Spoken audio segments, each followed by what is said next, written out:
Welcome, everybody. It is our guide to a freer Canada. Here, the Libertarian Party of Canada presents. It's our first episode. We apologize for any technical difficulties you encountered during this episode. We're going to hopefully be here every Sunday at 4 o'clock. We're going to start with having a guest interview. We'll go over a featured story related to our interview afterwards, and then we'll go over some news stories from the week as well and get into some questions. If you have any questions, please put them in the chat, whether they're for the guests or anyone.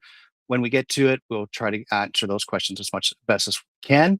For those who don't know, I am the leader of the Libertarian Party of Canada. My name is Derek Elliott. I was recently elected in May, and this is going to be the first new podcast under that banner. I want to start today with our interview. As I said, I want to welcome local realtor Adam Davidson to the show as our very first guest. For transparency, Adam and I have known each other for approximately 8 years, and I would consider him a close friend. So please take that into account with our conversation here today. Thank you for joining us, Adam. Now, looking at your day-to-day work in Niagara and Stony Creek areas, what are the biggest government hoops and paperwork rules you have to jump through just to close a deal? And how would you want to see a libertarian majority government change things for realtors? So yeah, Derek, first I want to appreciate you having me on here to answer some questions and kind of go over some stuff here, especially with obviously real estate's a big talking point in Canada and Ontario, especially right now. But I'd say kind of the first thing I think what people think when they hear people are kind of anti-government is that we're for no government at all, right? Which to me is just not true. It's more about limited government, and the other part of it is smart government, right? I don't think people really want this Wild West thing, but just taking the red tape out of things. So just for example, in the last few years, we had the foreign buyer ban, which I think is just the government trying to say, hey, we know there's some issues in the housing market. So what we're going to do is we're going to kind of throw you a bone. We're going to make it look like we're doing something, right? But if you look at the data, maximum 3% of homes on any given year were purchased by foreign buyers. So what's the needle movement on, a small percentage of that, right? So is that actually necessary, or is that just something that the government's doing just to kind of say, hey, we're doing something, right? And the other part of this is that many politicians are landlords or have a stake in home equity themselves, right? So if you look at the mayor of Hamilton, for instance, Adrienne Horton, she had an issue with being a landlord. She had a dilapidated property that she wasn't taking care of, and there was whole issues with going to the tenant board that she actually circumvented. She is, as a politician, taking up things that are supposed to be for the downtrodden, for the the basic pleb out there, right? And against these actual issues that she voted for, that she's for, especially as an NDP person, right? It's supposed to be about the people. And then she's doing things actively against what she's voted makes. It's red tape that she doesn't even follow herself here, or be for bad landlords to basically be able, or to be told to basically get your property up to snuff, right? So it became kind of this thing in media where basically this idea of a landlord is just this guy that's on a yacht and he's got a bunch of properties, and meanwhile his homes are all dilapidated, they're all falling apart, and these poor tenants, they can't do anything and they can't even get a hold of them because he's out in the middle of the ocean partying it up, right? And that's the picture they paint. And again, by the same politicians who are actively doing things that are actually kind of like that, and then again throwing it to the other side. So I actually have just kind of, again, anecdotally, but I know someone who was in the situation with a bad tenant, went to the labor board, went to the tenant board, and it took over a year and for this to happen. And eventually this person actually lost their home because they defaulted on their mortgage. And within days, the banks were in there getting their house back. So explain to me why it was so hard for a year to do this thing that happened within days when the banks were involved. So I think really when you talk about red tape, it's these things need to actually have someone actually taking control of them, and actually not just the person who's causing the issue, but the issue itself. It shouldn't matter who's causing these problems. If it's a politician, if it's a bad landlord, if it's a bad tenant, that issue needs to be taken care of, not just this idea that we're taking care of something. Yeah, absolutely. Now, Canadians also, Adam, regularly see the federal government constantly changing mortgage rules and property regulations. So, how do you see these top down decisions actually impact everyday buyers and sellers in your local market? And what would happen if the government just stepped back?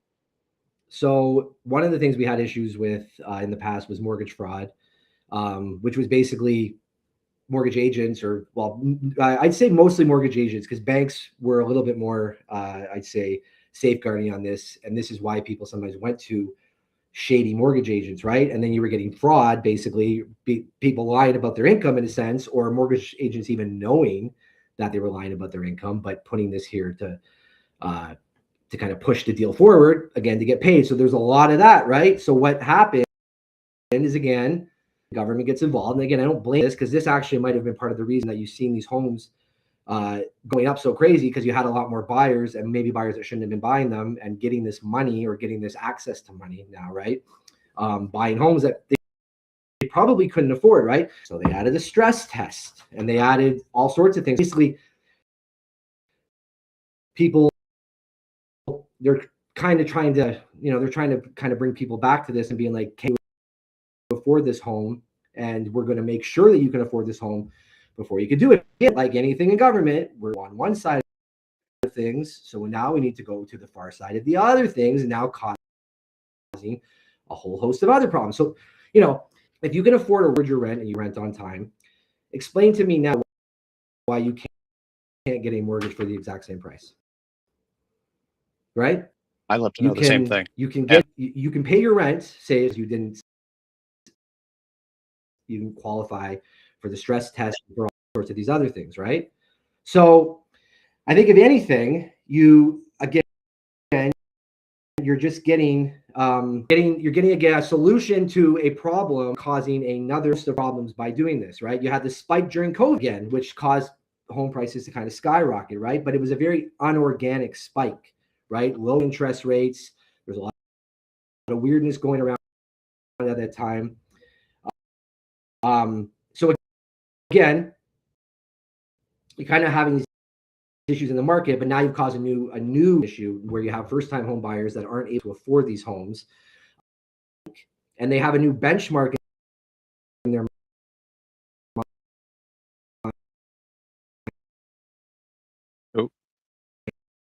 mind for what their home can go for. So now you have issues of, do buyers come up to meet this price? Can they even afford to? So they're just going to hold on to their properties, and then now what do you have? Where no one's buying, no one's selling, and again, now looking to the government for solutions. Now, again, what is the solution? Now, my argument would be that solution is to put more money in people's pockets, or to keep more money in people's pockets. Stop taxing people to death, right? But when Zelensky has his hand out every 6 months for another Billy,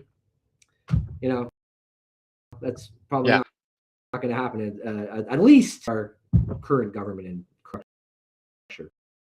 So, correct. Now, finally, I apologize for anyone for any technical issues, but you are getting a lot of the message through, and I appreciate that. So finally, everyone is talking about the housing supply crisis right now, as you kind of alluded to a bit there already. From your perspective on the ground, what specific government fees, taxes, or delays are driving up home prices, and how would a free market approach fix the problem? You've kind of already answered this, but I think you can go into a little bit more detail about it.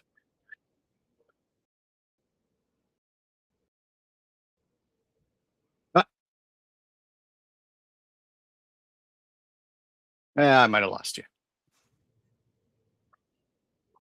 still here. Still there? Okay. Did you hear? So I was just asking if you wanted to go into a bit more detail of the government fees, taxes, or delays driving up home prices right now, and how a free market would fix that.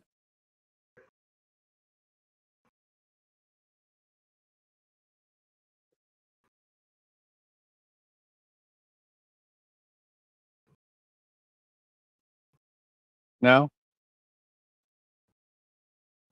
All right. Well, I didn't get any of it if you did answer the question, Adam, but so we'll just end it there. But I do appreciate you taking the time today. Obviously, some technical difficulties Still here. stopped us from doing everything. Here. I hear you. I hear you. Can you hear me, Adam?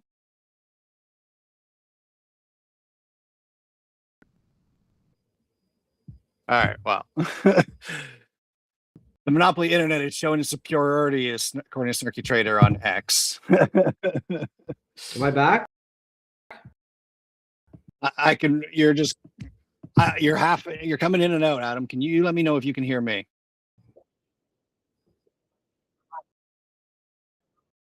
I don't think you can hear me, so I think we'll just end it there if you're not able to hear me, Adam. So thanks for joining us, Adam, and I hope we can bring you on again in the future. I can hear you now. Am I maybe discuss back now? further. Oh, yeah, you're back. All right, you sure you're back? Your hands are moving. Can you hear me, Adam? No, I can hear you now. I can hear you. You can hear me. You sure? Because every time you never answer me after I keep doing this.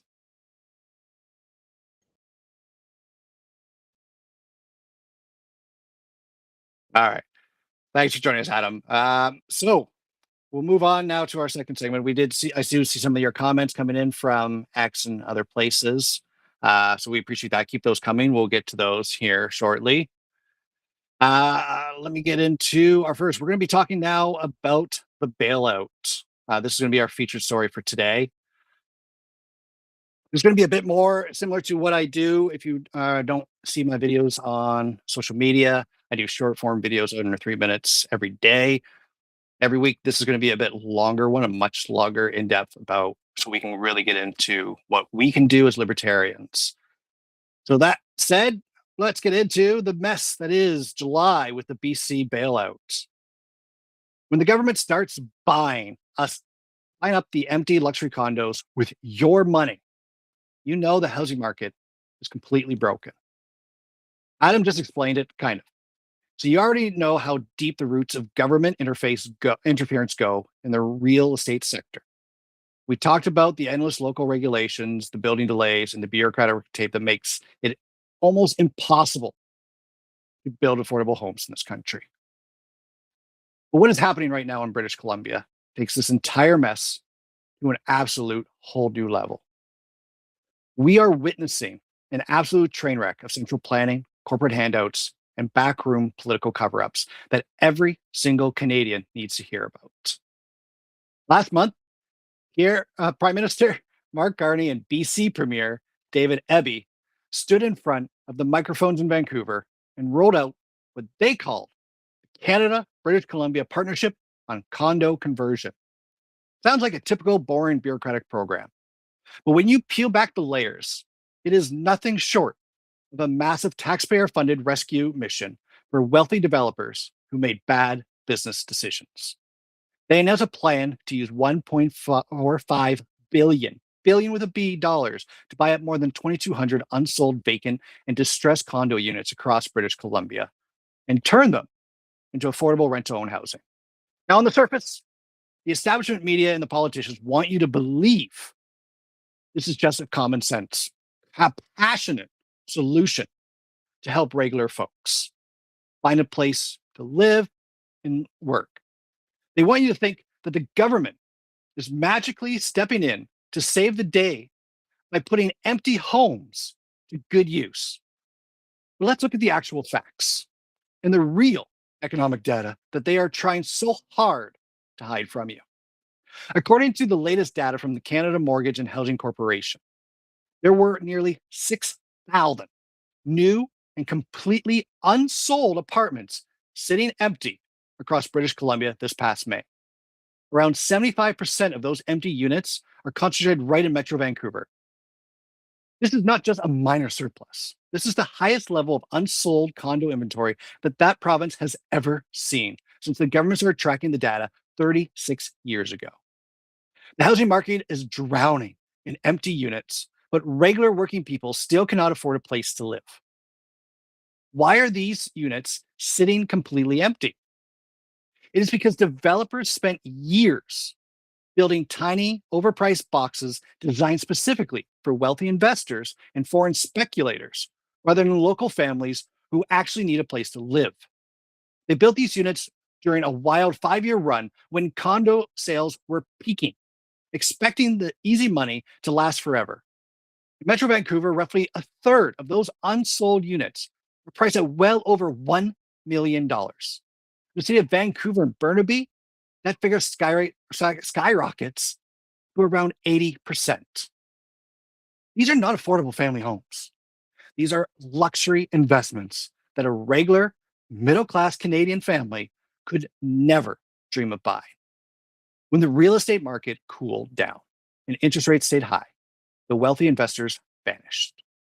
The regular folks could not afford the ridiculous price tags, so the sales catered from nearly 19,000 units down to around 2,000.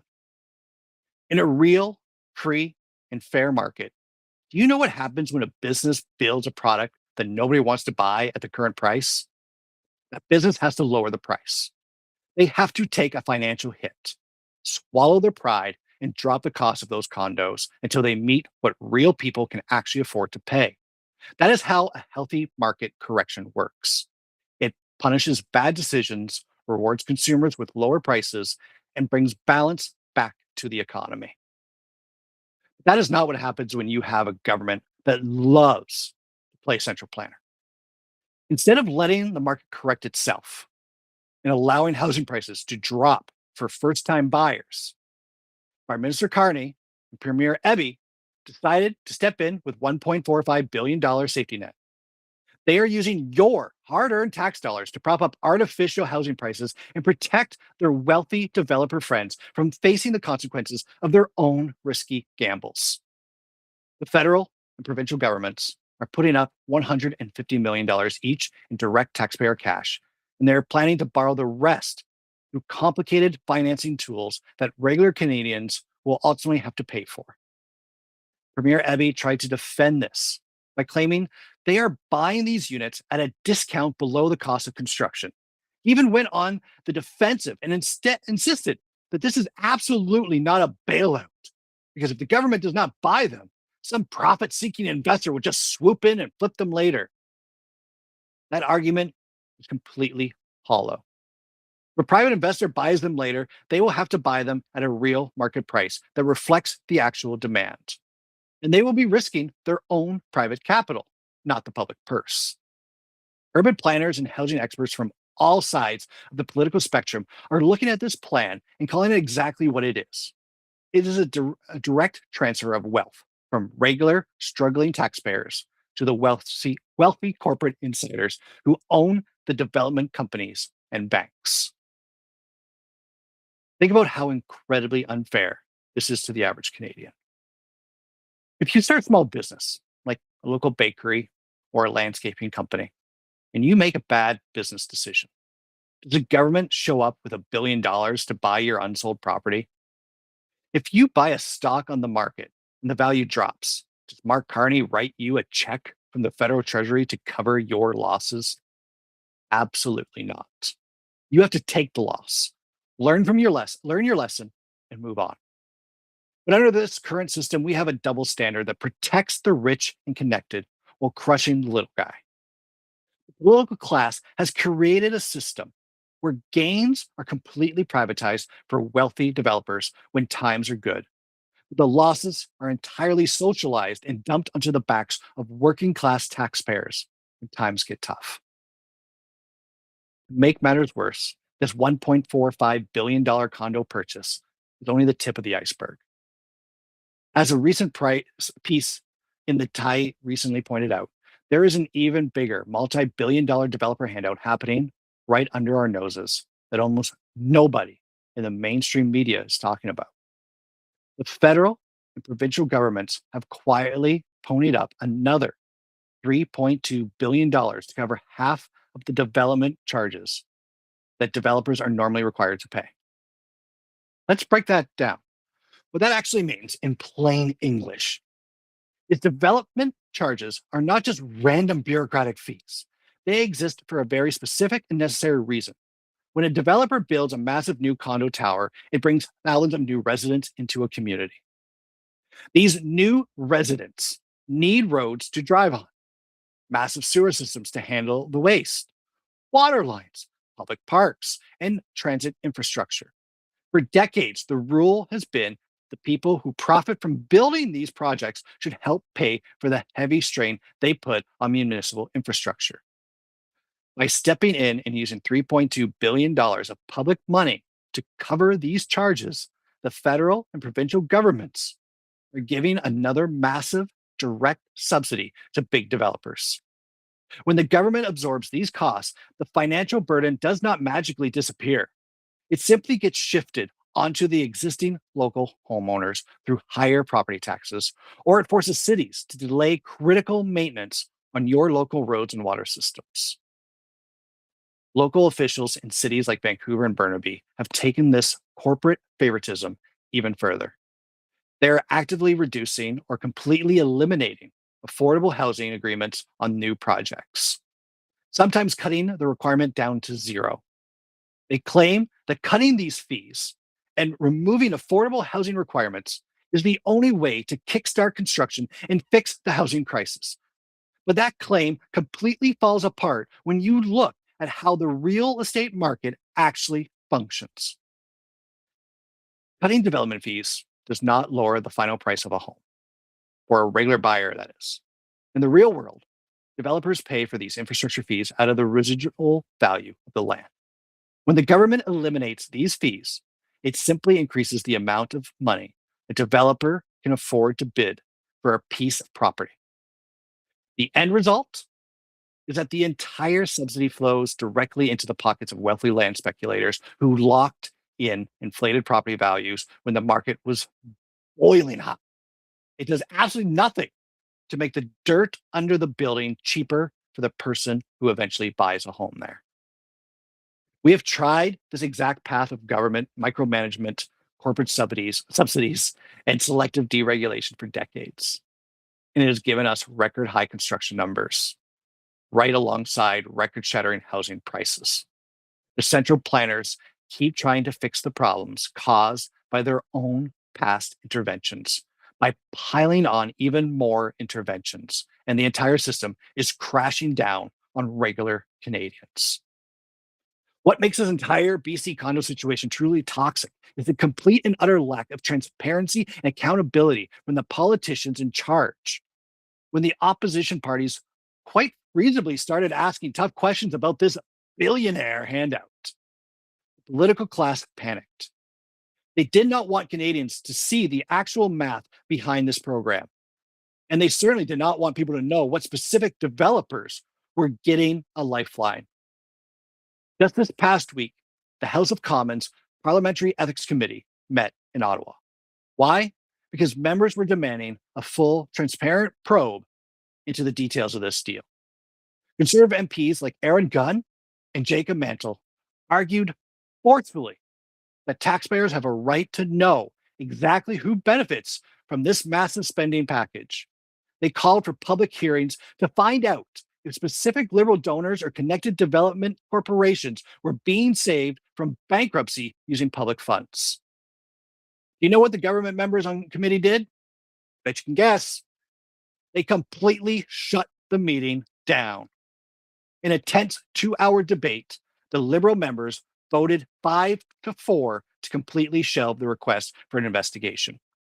They used their political majority to block the hearings, kill the discussion, and keep the doors locked on public scrutiny. One Liberal MP even had the nerve to claim that looking into a $1 billion spending program was just a partisan fishing expedition aimed at spreading disinformation. When a government shuts down an ethics committee to prevent people from looking at where $1 billion is going, it tells you everything you need to know. It is a massive red flag. If this program was truly a clean, honest, and effective way to build affordable housing for British Columbians, the government would be so proud to show the numbers. They would be opening the books, inviting the public in, and explaining every single line item. Instead, they are hiding behind procedural votes and shutting down the very committees designed to keep them honest. The political fallout from this rollout has been so incredibly severe that the entire plan started imploding within a single week. As political reporters have noted, Prime Minister Carney quickly realized that this program was turning into a massive political liability, so he immediately tried to distance himself from it. He held a press conference where he threw Premier David Eby straight under the bus, publicly stating that the province of British Columbia was the one that came up with the idea in the first place, and that Ottawa was only throwing in a relatively small amount of cash. Carney openly admitted that they did a terrible job of rolling this out and explaining it to the public. Meanwhile, Premier Eby was left completely on the defensive, trying to redesign the basic details of the housing program on the fly during his own press conferences. He announced that they would exclude Vancouver developers entirely because the math did not work. And he claimed they would focus only on regions like the Fraser Valley, the Okanagan, and Vancouver Island, where they could buy units through bankruptcy court.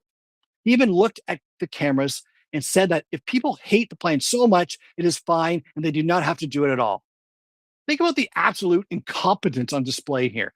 What kind of leadership crafts $1 million economic intervention, rolls it out with massive fanfare, and then offers to completely scrap it a few days later just because the public sees through the scam? It shows that these central planners have absolutely no real economic principles. They are just throwing massive amounts of taxpayer money at a wall and sees what sticks, while trying to protect their friends in the corporate world from a changing economic climate.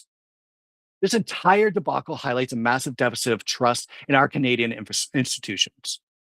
Regular people watch their governments announce these sweeping billion-dollar programs with zero details, watch the politicians hide from basic committee hearings, and then watch those same leaders backpedal and blame each other when the public gets angry. It leaves everyday Canadians wondering if anyone in Ottawa or Victoria actually cares about the real struggles of working families. So, how do libertarians do it differently? What is the real freedom-based alternative to this broken system of corporate bailouts and government control? First and foremost, libertarian government will completely ban corporate welfare and developer bailouts of any kind, with absolutely no exceptions.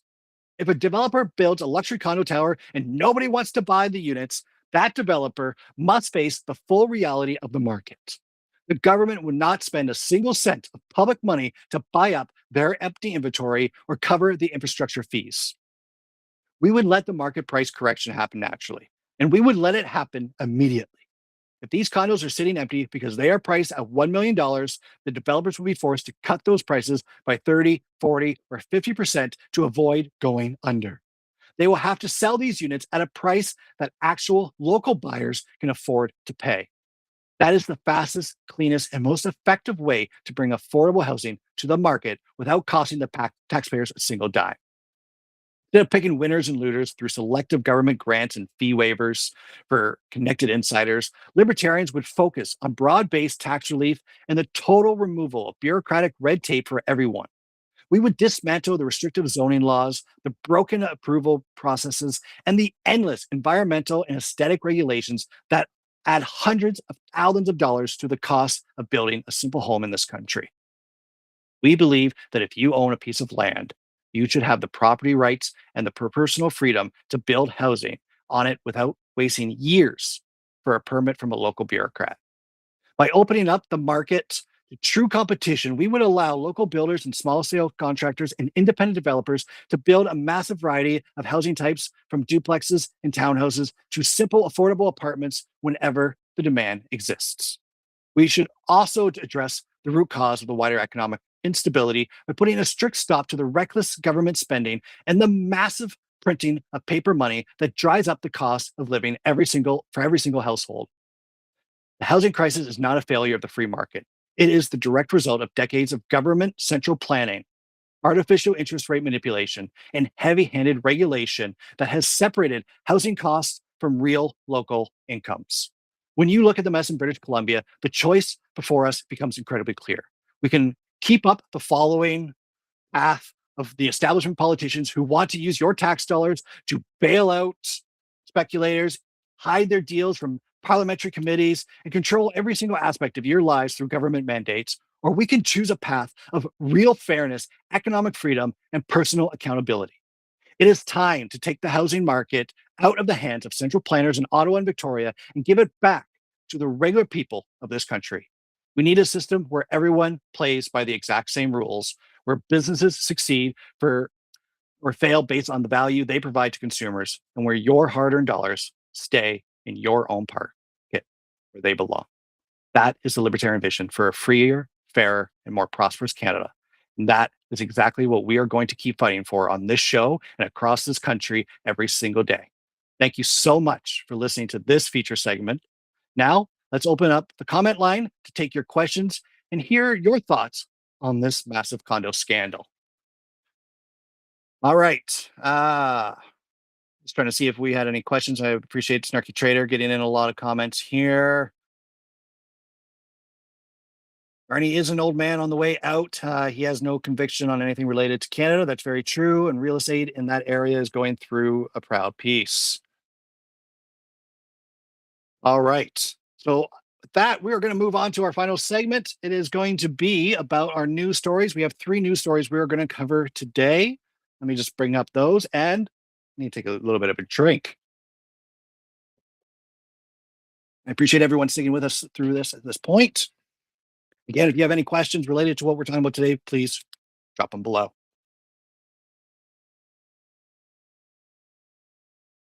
All right. If you want to know exactly how politicians are quietly draining your bank account every single day, look no further. We are rolling into the segment 3, and if you have been with us since the top of the hour, you already know that today's show is all about exposing the ways the state forces its way into our everyday lives. The common thread running through the entire broadcast today is how the top-down government always ends up breaking things up and leaving you with the bill. We are going to keep that momentum going right now by diving into these 3 massive political news stories that just landed on our desk this week. We've got a multi-billion-dollar pipeline project out west, an aggressive international military spending target signed in Europe, and a wild story of political games blocking a major trade route right on our border. All these headlines tie perfectly into what we have been talking about. We need a complete shift toward freedom and voluntary exchange in this country. Let's start with this first story on the radar, which comes from a massive new joint announcement out of Alberta about Alberta's new pipeline deal.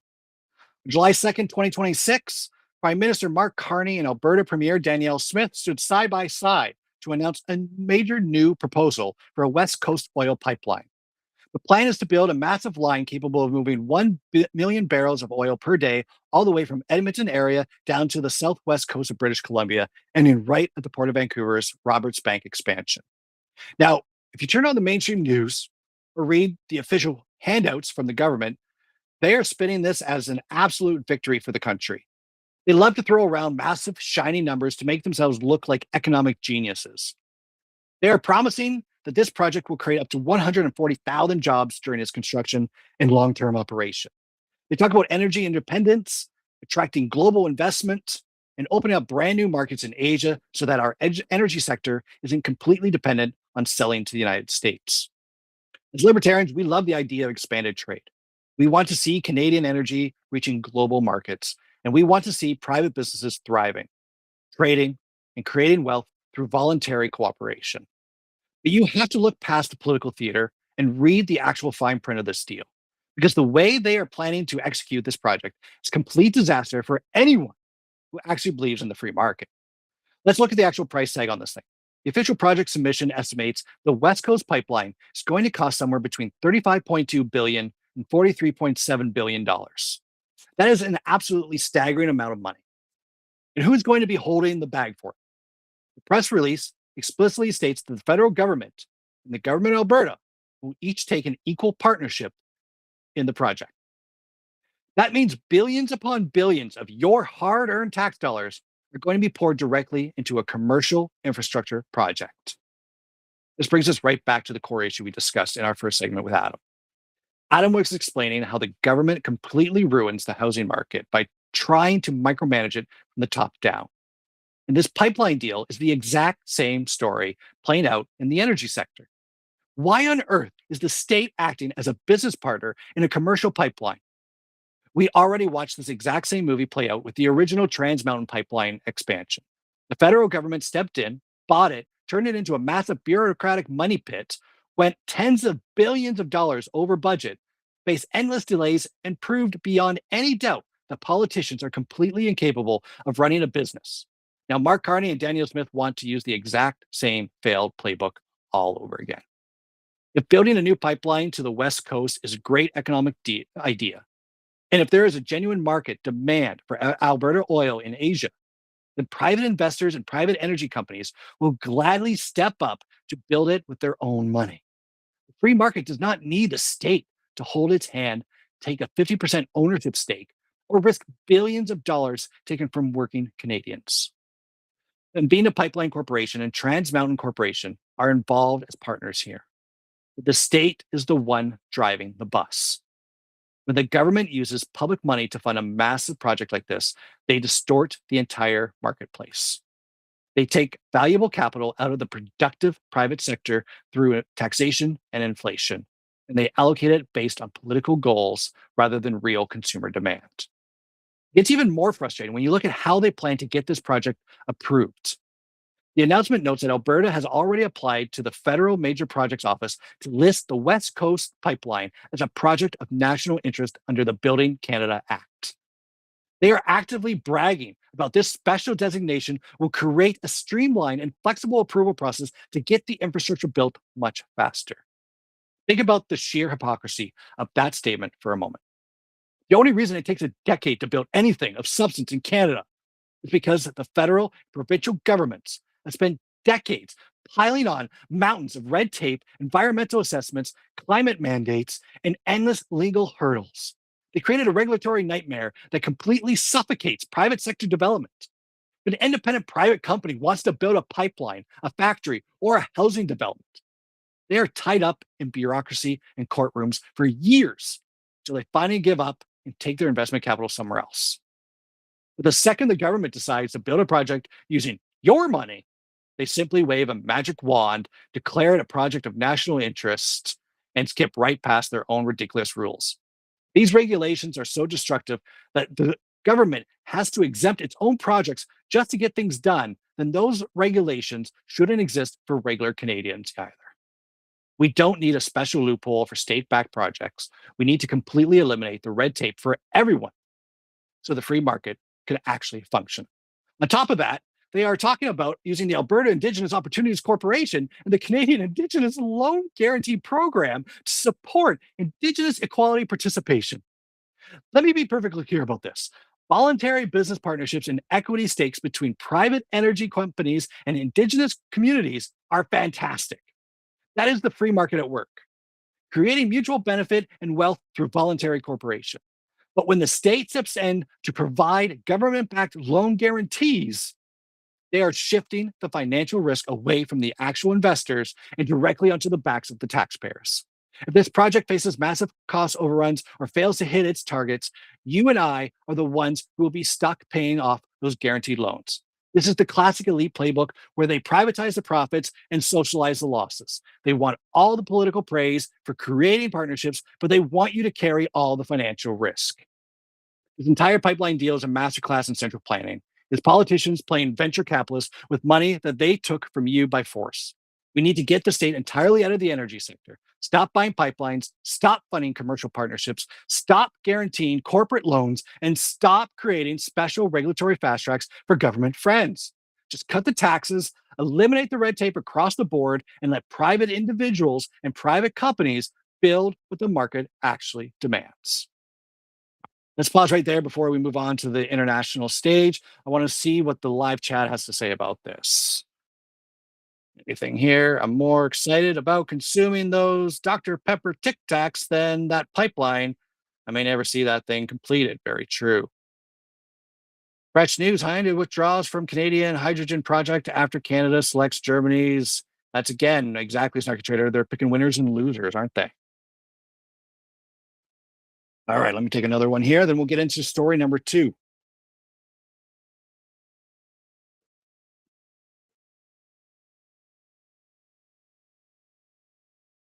All right, story number 2. NATO meeting in Ankara. Let's shift our focus over to the international stage for our second story today. July 8, 2026, the NATO summit in Ankara, Turkey wrapped up and they released the Ankara Summit Declaration.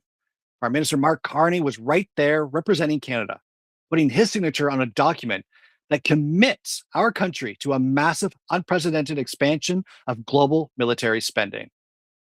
The massive headline coming out of this summit for Canadians is that our government has officially agreed to a clear path, to meet NATO's target of investing 5% of our GDP into defense by the year 2035. 5%. Right now, according to NATO Secretary General Mark Rutte, Canada and our European allies have already cranked up spending to around 4% of GDP just 1 year into this massive 10-year buildup.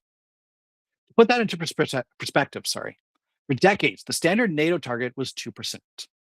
And successive Canadian governments struggled or outright refused to ever hit that market. Now, almost overnight, the political class has decided that 4% isn't enough. They are locked in a frantic race to hit 5%. Let's break down what 5% of GDP actually means in real dollars, because politicians love to talk in percentages to hide the raw size, the wealth they are taking from you. Canada's GDP is well over $2 trillion. 5% of that means we are talking about over $100 billion every single year being funneled directly into military spending. Think about the number for a second. More than $100 billion a year taken out of the productive economy, taken out of your pockets, and poured into weapons, warfighting infrastructure, and international alliances. Where do you think that money is coming from? The government doesn't have a magical vault of cash hidden away somewhere. They only have two ways to pay for this kind of massive spending spree. They can tax you more, or they can print the money through the central bank, which causes the massive inflation we see destroying the purchasing power of the dollar. Every single time you go to the grocery store and wonder why a basket of food costs twice what it did a few years ago, remember this summit in Ankara, your standard of living is being actively degraded so that the central planners in Ottawa can look important on the world stage and hand massive payouts to global defense contractors. This ties directly into the logic we saw in our second segment when we were breaking down the BC condo bailout. In that case, the provincial government decided to use taxpayer money to bail out bad real estate investments and protect corporate interests. Now, on a global scale, the federal government is doing the exact same thing with the military industrial complex. They are taking wealth from regular, everyday Canadians to subsidize international corporate contracts and prop up global political structures. If you look at the specific announcements Mark Carney made at the summit, it becomes crystal clear that this isn't about protecting regular Canadians at home. It is a massive corporate welfare program wrapped up in a flag. Carney announced a multi-billion-dollar announcement in principle with Telesat to utilize their light-speed satellite network for military communications in the Arctic. He announced an $800 million contract with a Norwegian company, Kongsberg Defence and Aerospace, to buy Joint Strike missiles for the Air Force. He announced nearly $400 million to build 35 Canadian-made armored combat support vehicles to send straight to Ukraine, along with another $50 million for IT and engineering equipment for the Ukrainian military. Globally, NATO allies pledged a staggering 70 billion euros in military equipment and training for Ukraine just for 2026, with a firm promise to keep that exact same level of funding rolling right through 2027. Let's look at this from a fundamental libertarian perspective. We believe in a foreign policy of non-intervention. We believe in peace, free trade, and honest friendship with all nations, but entangling alliances with none. The primary legitimate purpose of any defense force should be the strict defense of our own borders, protecting the life, liberty, and property of the citizens within our country. It should never be used as a tool to participate in foreign conflicts, fund proxy wars, or police the globe. When we join these massive international alliances and pledge tens of billions of dollars to overseas conflicts, we aren't making Canada any safer. We are doing the exact opposite. We are dragging our country into deep historical geopolitical rivalries that have absolutely nothing to do with the safety and well-being of a family living in Calgary, Winnipeg, or right here in Ontario. Look at the language they use in Ankara Declaration. They talk about developing an interoperable transatlantic warfighting cloud, adopting powerful artificial intelligence models for the military, and investing $40 billion into something called NATO's Drone Edge to counter uncrewed systems.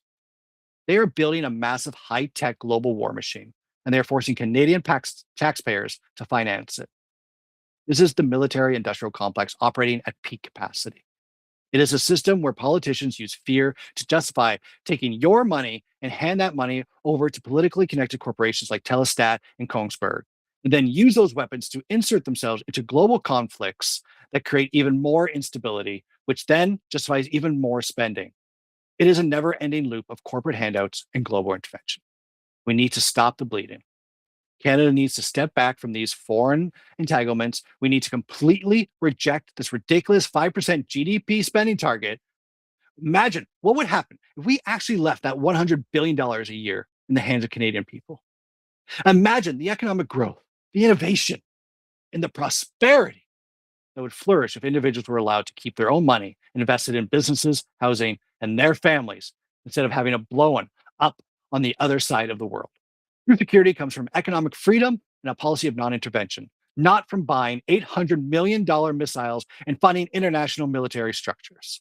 I want to hear from the chat on this one because this is international spending spree drives me absolutely crazy. Look at the numbers they are tossing around with while regular people can barely pay rent to buy groceries. What do you think about Canada committing to this 5% defense target and sending hundreds of millions more overseas?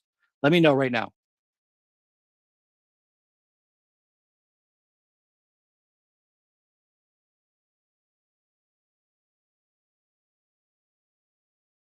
All right.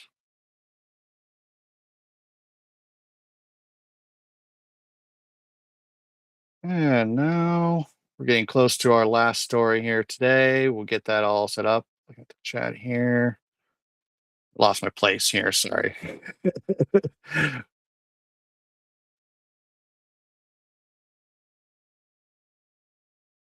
Driving hundreds of millions to the Ukraine, but there are homeless people. Exactly, Snarky. We got so many. Okay, let me just, sorry, I lost my spot here. So I'm just going to get back to it here. Oh, almost.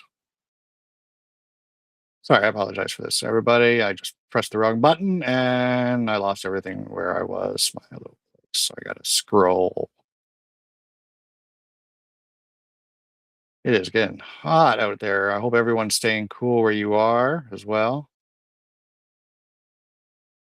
Okay, almost back to where we were. And we'll get ready for story number 3. Here we go. There we go. So I already covered story number 3 earlier on my own page, but we'll get more in depth into this because it was a very big topic here. It's about the Gordie Howe Bridge opening. So finally, let's bring it back closer to home, right to the border between Windsor, Ontario, and Detroit, Michigan. After years of construction, billions of dollars in public spending, and months of ridiculous political delays, we finally have an official opening date for the Gordie Howe International Bridge. It's officially set to open to commercial traffic July 27th, 2026. Now, this is a 6.4 billion Canadian dollar mega project.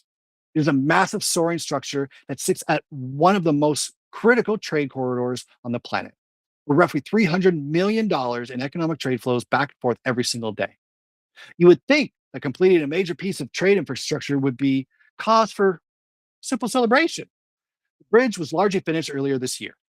But instead of opening up the lanes and letting individuals and businesses treat freely, the bridge was held hostage for months by political gamesmanship and corporate lobbying at the highest levels of government.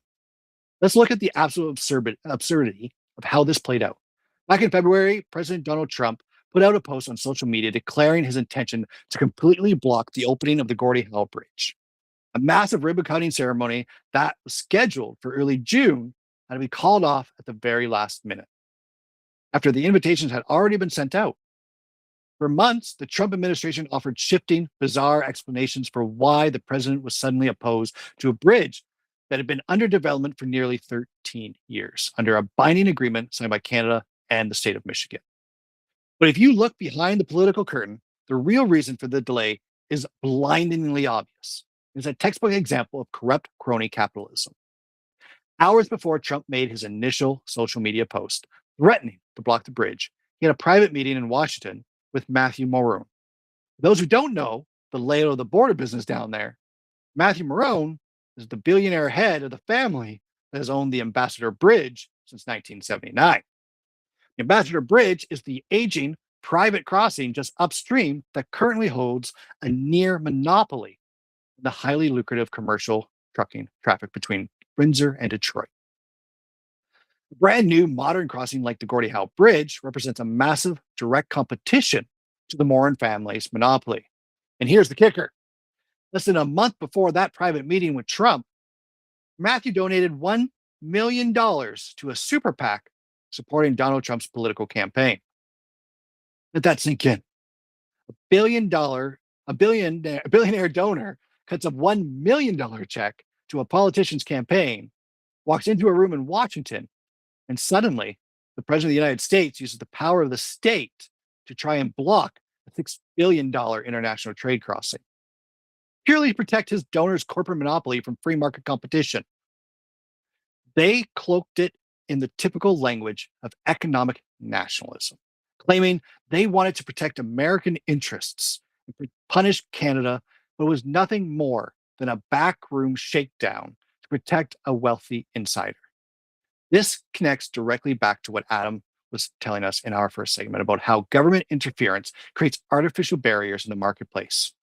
Whether it is municipal zoning laws, blocking new housing developers to protect established landlords, or a president using border regulations to protect a billionaire's bridge monopoly. Mechanic is exactly the same. The state uses its power to crush competition, protect favored insiders at the expense of everyone else. So how did they finally get the bridge open? The Canadian government and the state of Michigan had to sit down and renegotiate a long-standing agreement to appease Trump. Just yesterday, Donald Trump put out another post overnight bragging that he had cut a much better deal for the United States, calling the new agreement great and fair. According to Canada's infrastructure minister and regional officials, the new deal involves a series of measures on toll governance, and Canada has agreed to forego a portion of its bridge revenue to establish a 15-year economic development fund tied to the profits of the bridge operations. Think about what actually happened here. The Canadian government spent $6.4 billion of taxpayer money, your money, to build this infrastructure. Then a foreign politician blocks it to help his billionaire buddy. To get him to unblock it, the Canadian state folds, gives up a chunk of the future revenue that was supposed to offset the cost of the bridge, and sets up another 15-year government fund disguised as an economic development fund. It is an absolute joke. The taxpayers for the construction, the politicians play their games, the crony capitalists get their protection, and the public gets stuck with less revenue and more government funds. This entire saga perfectly demonstrates why the state should have absolutely nothing to do with managing trade, borders, and infrastructure. When the government controls the pathways of commerce, trade stops being a peaceful, voluntary exchange between individuals and becomes a political weapon. In a truly free society, the pathways of trade would be wide open. People would be free to build infrastructure, cross borders, and exchange goods without having to beg for permission from political gatekeepers or worry about a billionaire buying a political favor to shut down competition. The fact that a single politician could hold up $300 million a day in trade because of a campaign donation tells you everything you need to know about the corrupt nature of state power. We do not need politicians managing our trade deals or toll governance. We need open corridors of commerce where individuals can interact voluntarily without the shadow of the state hanging over them. Let's see what the chat thinks about this. We're just about done now today. This was a big one for me online, so I'm interested to see what some of you think. Didn't get anything on that. All right. So that looks like it's going to be it for today, everybody. I want to wrap things up today. When you look at all three of these stories together, from the multi-billion-dollar pipeline deal in Alberta, to the massive defense spending hikes in Ankara, to the corporate shakedowns at the Gordie Howe Bridge, the pattern is completely undeniable. It does not matter if it is Mark Carney, Danielle Smith, or Donald Trump. The political class always operates on the exact same playbook. They use your money to fund their grand projects. They distort the free market to benefit their corporate friends, and they use their regulatory power to control how wealth flows. The alternative we champion at the Libertarian Party of Canada is simple. We believe in the power of the individual. We believe that wealth belongs to the people who earn it, not the politicians who want to spend it. We want a country where the energy sector is driven by real market demand, not state ownership and selective loopholes.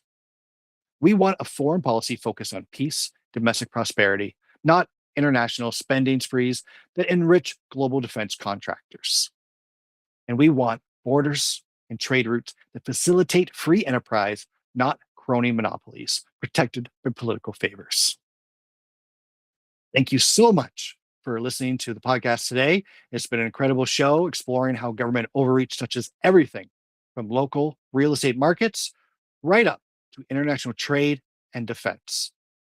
Make sure you hit the share button, spread the word, and let people know there is an alternative to the endless cycle of government intervention. We will be back next week with more direct, unfiltered analysis. Have a great day, everybody. Thanks for joining us.